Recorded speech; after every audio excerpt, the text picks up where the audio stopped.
Ça va, tu vas bien. Vas-y, installe-toi.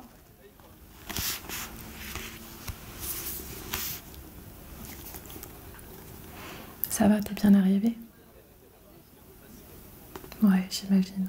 Le métro, c'est toujours hyper bondé. Moi, franchement, je l'évite. Je marche à pied et beaucoup plus simple. En tout cas, c'est cool que t'aies pu venir. Ça fait genre tellement longtemps qu'on n'a pas pris un café ensemble. Je suis vraiment contente que tu sois là. Bah, tu vois, j'étais en train de lire. Même au café, je continue ma passion, la lecture et l'écriture.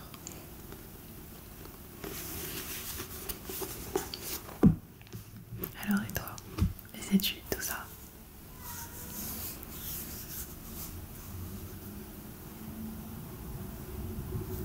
Ouais, d'accord.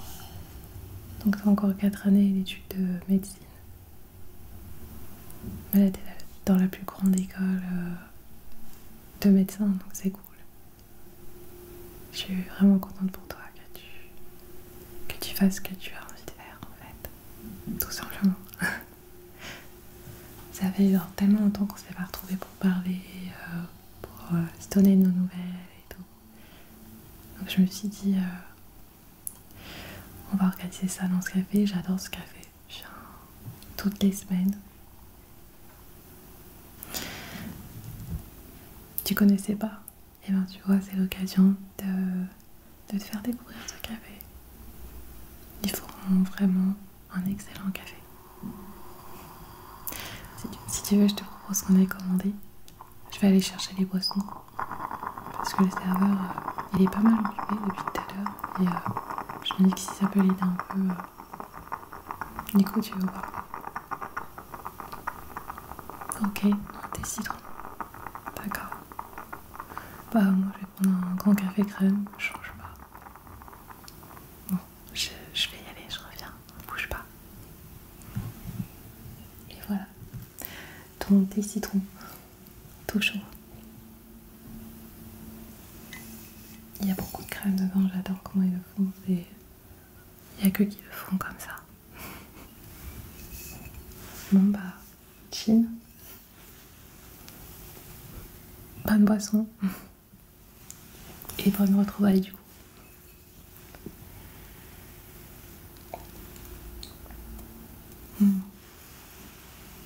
Vraiment, j'adore. Bien, vas-y, parle-moi de toi. À part les études, est-ce que tu as du changement dans ta vie? Comment vont tes frères et sœurs? Ah ok, cool. Ouais, d'accord. Donc tu vas aller au mariage de ta sœur au mois de juillet. Cool. Ouais. D'accord. Ok, t'as un copain depuis 2 mois et... Ok, d'accord. Ça va tranquillement. Cool. C'est bien. Moi, oui. Ouais. Pas de grands changements, tu sais. Je suis beaucoup dans l'écriture, l'édition de mes romans et tout ça. Je suis assez active là-dessus. Mes vidéos sur YouTube. D'ailleurs, j'ai même ramené mon micro au café pour se faire l'ASMR toutes les deux. On va sortir du café, on va être détendu. En plus, il est super ce micro. Le patron il m'a dit y a pas de souci, tu peux le ramener. Donc c'est cool.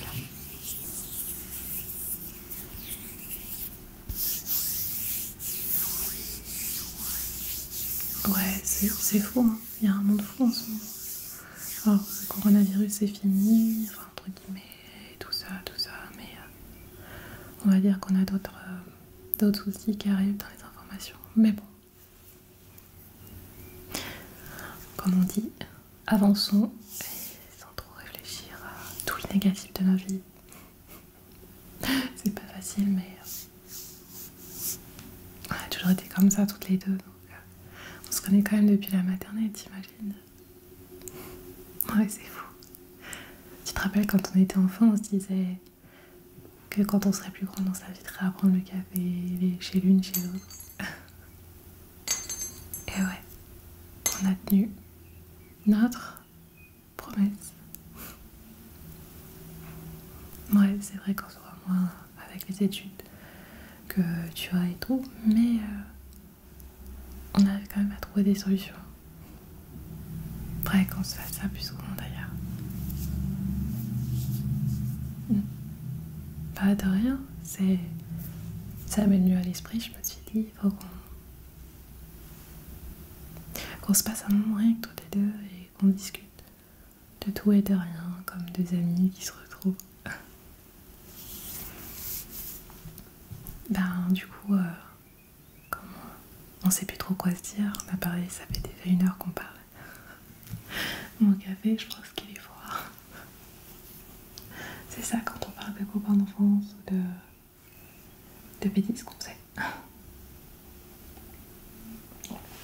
Non mais toi t'as pas fini. En plus ce café il est calme.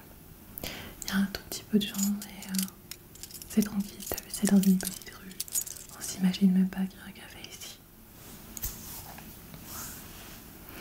Bon bah du coup je te propose un petit truc. Je m'étais ramené un livre, comme tu me connais. Aristote, est-ce que tu connais? J'adore la couverture de ce bouquin. Tu veux le feuilleter un peu? Vas-y.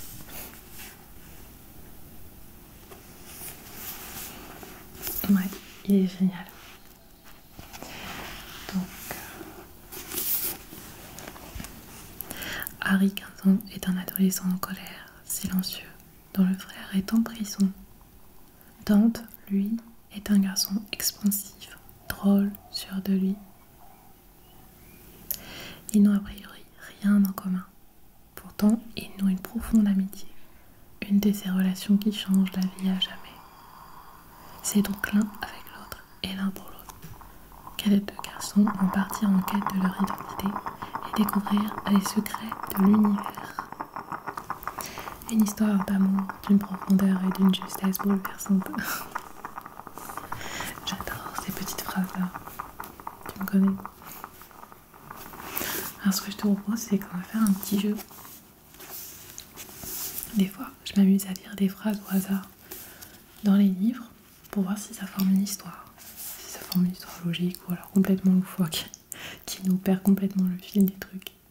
Mais voilà, je trouve que c'est rigolo. Ok, c'est génial. C'est ça, on a les mêmes cours toutes les deux alors. Tu lis beaucoup aussi en ce moment? Ouais, bien sûr, la biologie, mais l'anthropologie aussi. Ah, cool. Bon, bah si tu veux, je te propose de commencer, puis après, ce sera ton tour. Ok? Alors,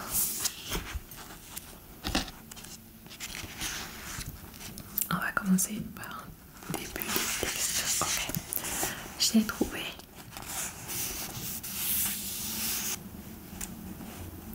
Les oiseaux ne volaient pas. Mais soudain, un groupe de mecs du quartier est passé devant moi à vélo. Ils riaient et faisaient les cons. J'ai fait semblant de rire à sa blague. Ha ha ha. Un autre s'est mis à me tourner autour sur son vélo. Tu vois, j'ai sauté des lignes et j'ai pas lu tout le texte, qui est quand même assez long. Et ça forme quand même une histoire. On est toujours dans le fil de la scène qui déroule. Voici une autre page. Alors, voilà.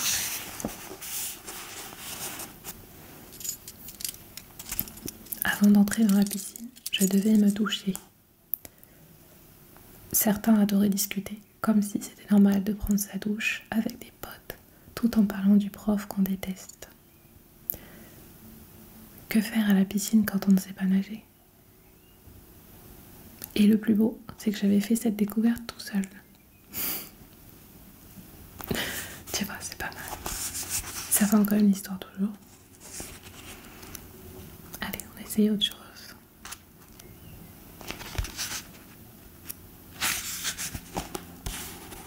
Alors,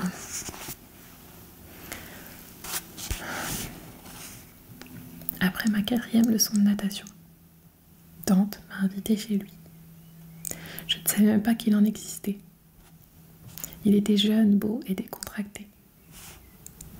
Rien à voir avec mon père qui se tenait toujours à l'écart du monde et cachait en lui des ténèbres que je ne comprenais pas. Cet après-midi-là, il portait un jean et un t-shirt et il lisait un livre dans son bureau, assis en fauteuil en cuir. Pas mal, non? Alors, un jour, en fin d'après-midi, Dante est venu se présenter à mes parents. Qui fait des trucs pareils? Mon père a jeté un coup d'œil à ma mère. Je crois qu'il se souriait. Dante a serré la main de mon père avant de lui tendre un livre. Pas grave.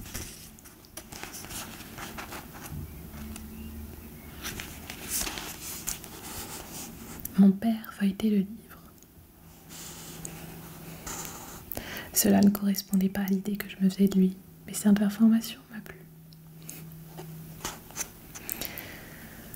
J'ai fixé la reproduction, mais j'étais plus intéressée par son doigt qui tapotait sur le livre en signe d'admiration.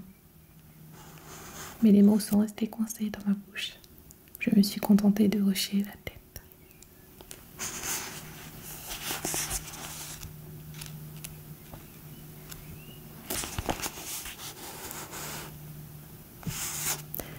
Une information importante au sujet de Dante. Il n'aimait pas porter des chaussures. Comme moi. J'adore être pieds nus ou en chaussettes. Ouais, tu te rappelles hein, quand on était enfant. Alors, je continue. Il les enlevait aussi dans le bus. Jésus ne portait pas de chaussures. Nous avions bien rigolé. Lorsqu'il venait chez moi, il laissait ses chaussures sur la terrasse avant d'entrer. Il n'apporte pas la saleté du monde dans la maison d'autrui, m'avait-il expliqué.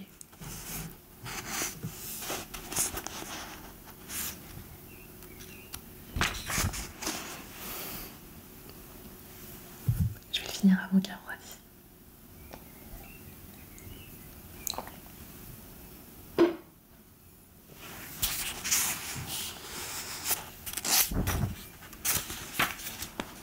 Alors, attends, je vais chercher une autre petite partie. Ouais. Le lendemain de l'enterrement du moineau, je me suis réveillée fiévreux. Ma mère est entrée dans ma chambre. Elle ne me paraissait pas réelle. What? Maman, c'est bien toi? Je suis tombée. Tout me semblait étrange et j'ai pensé que j'étais peut-être en train de rêver. Mais la sensation de sa main sur mon bras était réelle.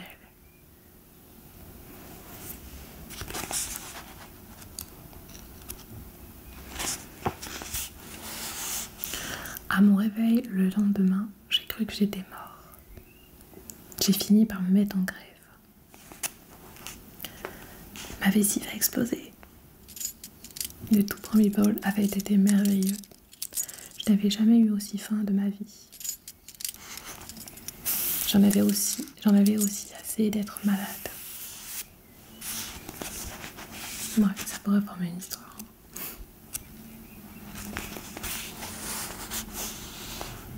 Dante a décroché le téléphone après la seconde sonnerie. J'étais au lit, j'ai attrapé la grippe. Tout ce que j'ai fait, c'est avoir des cauchemars et manger de la soupe de poulet. Des suies nocturnes? La totale? De quoi t'es arrivé? Ça ne le dérangeait pas. J'ai entendu la sonnette. puis sa voix alors qu'il parlait à ma mère. Dante n'avait jamais de mal à engager la conversation. Mais les rêves ont continué. Était-ce un souvenir, un rêve ou un espoir? Dante allait à Cathédrale parce que ce lycée avait une équipe de natation. Ma mère m'avait dit qu'il existait des bourses pour les élèves exceptionnels.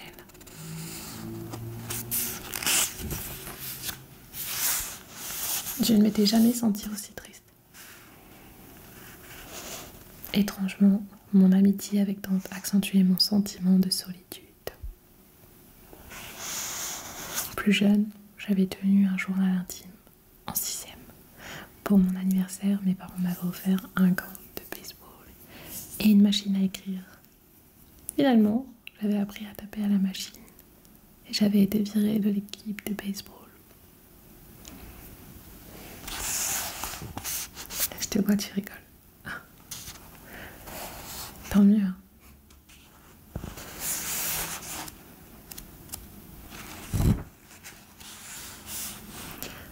Je regardais ma mère nettoyer les placards de la cuisine. J'avais tellement envie de lui poser des questions sur mon frère. Ma mère a souri.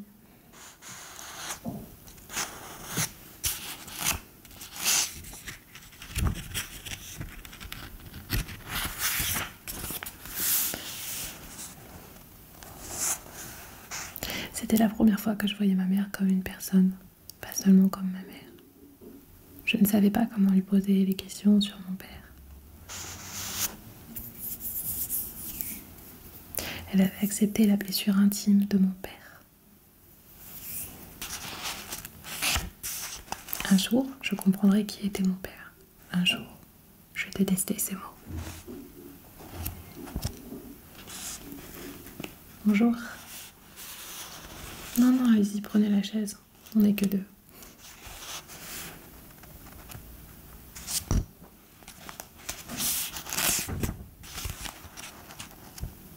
Alors, on va s'en faire quelques derniers. Je me souviens de la voiture faisant une embardée et de Dante au milieu de la route avec l'oiseau dans les mains. Mes deux jambes étaient plâtrées, mon bras gauche aussi. Que s'est-il passé? Que s'est-il passé? Même mes doigts me faisaient souffrir. Ne pleure pas, ai-je dit. J'avais la gorge extrêmement sèche. C'est à cet instant que ma mère a cessé de pleurer et elle est redevenue elle-même.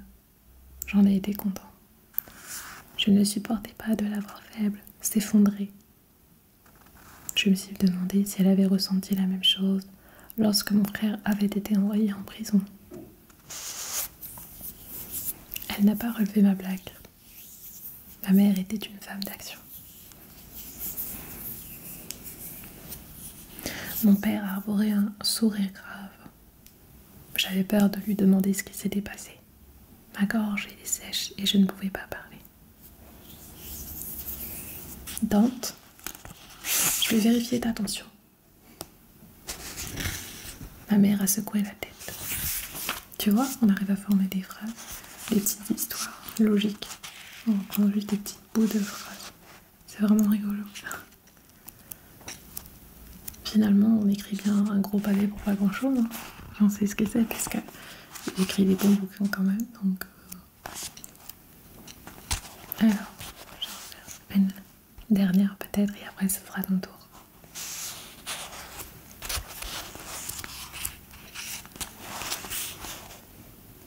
Ma mère est entrée dans la chambre, juste au moment où le carnet de croquis heurtait le mur. Ne l'ouvre pas. Je crois, je ne sais pas. Eh bien, peut-être que tu devrais m'envoyer chez un psy. Pas de sarcasme, je te prie. Je sentais la colère monter. Ça n'a aucun rapport. Je vais me chercher un café. J'ai fermé les yeux. C'était mon nouveau truc. Fermer les yeux et m'isoler du monde.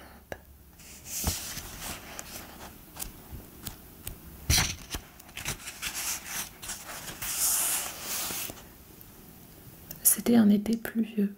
Chaque après-midi, Les nuages se rassemblaient comme une volée de corbeaux et il pleuvait. Dante venait tous les jours. Il m'avait donné une partie de lui qu'il n'avait jamais donnée à quelqu'un d'autre.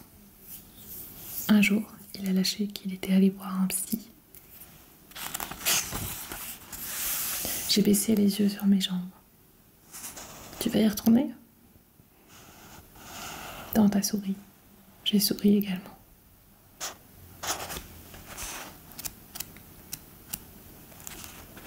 La veille de leur départ pour Chicago, Dante et ses parents sont venus à la maison.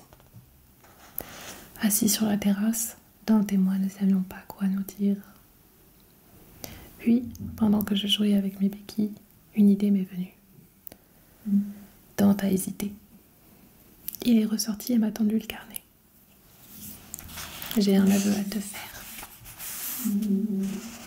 Tu veux bien qu'on le regarde ensemble? Je devais être triste ce jour-là. Il n'a pas répondu. Ça a été tout.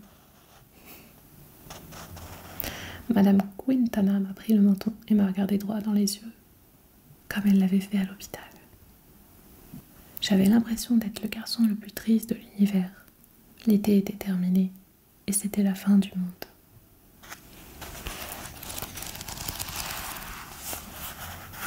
Tu vois, j'ai fait la moitié. Tu peux faire l'autre moitié. Page 182. C'était cool, hein. On refera ça. Tu peux venir chez moi et on se fait un plateau repas, un film, des lectures rigolotes. Ok, ouais, c'était vraiment sympa. Ouais, mais moi, il faut que je rentre. J'ai de l'écriture à faire. Et je pense que Cathy, elle va se demander où je suis. Ouais, elle va bien, ouais. Ouais, elle est toujours aussi vive. Les croquettes, l'eau, dormir. Jouer un tout petit peu. Comme ça. Mais dormir, ça. Et faire des câlins. J'aime bien la prendre comme ça dans les bras, tu vois, et la garder près de moi. Je lui fais plein de bisous.